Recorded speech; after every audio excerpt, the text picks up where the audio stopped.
Sometimes I wonder how it must have felt that evening as she stood in the terminal, fingering the car keys in her pocket and searching the crowd for the face of my dad. His face, I'm sure, brought immediate relief, that rush of comfort when the features of someone you love and trust suddenly come into view. But what did she feel when her gaze moved lower, scanned from my dad's face down the span of his arms, where at each hand he held a child? How does one feel upon first sight of her soon-to-be stepchildren? I was 5, so I remember little of that night. When I close my eyes, I glimpse flashes of neutral airport decor. I recall my dad's hand, so warm, engulfed around mine. I can still see my brother, 2 years younger than me and all sweetness and charm, where I was precocious and sassy. I can see him reaching to hug her that night. Around this same time, our dad gifted us with a brightly illustrated version of The Little Engine That Could.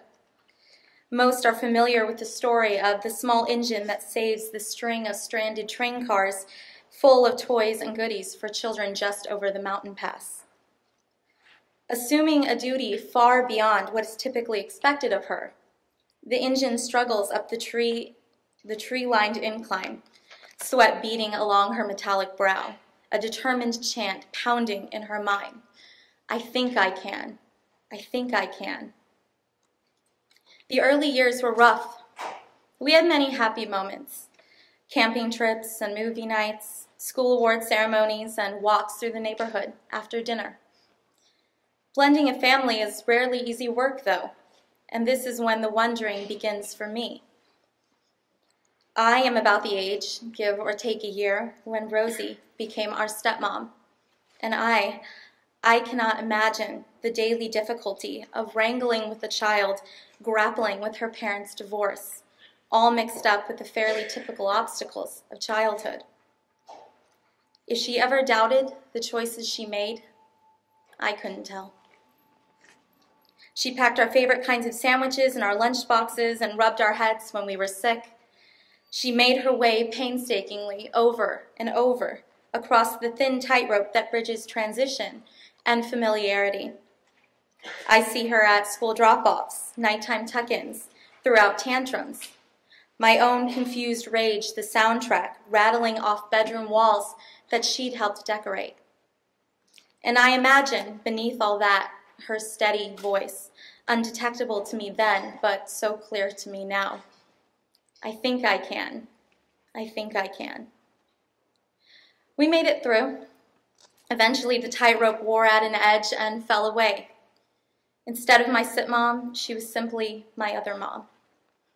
Countless times since I became a mom, almost 8 years ago, during those monotonous routines, so underwhelming in exterior detail, yet somehow the most commonplace to mind perspective-changing realizations. During those moments, I am wrapped in the gentle, instructive embrace of an epiphany about my stepmom, thinking she could. And together with my dad, she built a flawed but beautiful childhood for my brother and I. My husband and our family and I returned in January from a 2-year military assignment in the country of Azerbaijan.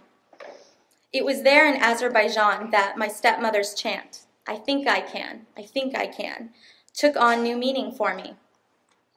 Azerbaijan is a country of dichotomies, cutting-edge, breathtaking architecture just a few blocks from patchwork shacks, enchanting bakeries with dessert-laden shelves, a few windows down from the live butchery us Westerners rarely behold with our own eyes. They are a proud, warm people, straining against the chains of deeply rooted corruption. I had the privilege to speak with many mothers while we were in Azerbaijan, other Americans stationed there for purposes similar to ours, expat parents hailing from most every continent on the globe. The dialogues I cherish most, though, are the ones I had with Azeri moms. As they zipped my little one's coat and tickled his cheeks, they'd calmly tell me of the trials they face in raising their babes. They told me of the spirit-breaking cycle of paying this guy or this guy so your daughter would have a nutritious, filling school lunch rather than just a meal of broth. Or paying this guy or this guy so your kids would receive adequate medical treatment rather than being sent away. Or paying this guy or this guy so your son, long-limbed and glowing with the promise of a full life, wouldn't be sent indiscriminately to the battlefront.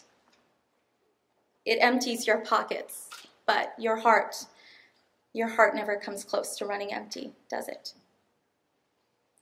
It was in Azerbaijan that the mother's chant, "I think I can, I think I can," transformed into a declaration.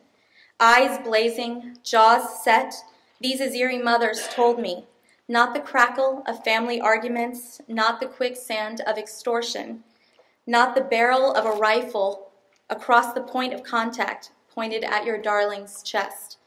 None will separate Mama from her cubs, whether they came from her body or were born from love-inspired resolve. Those childhood words played over and over in my head during our time overseas. I think I can. I think I can. I think I can.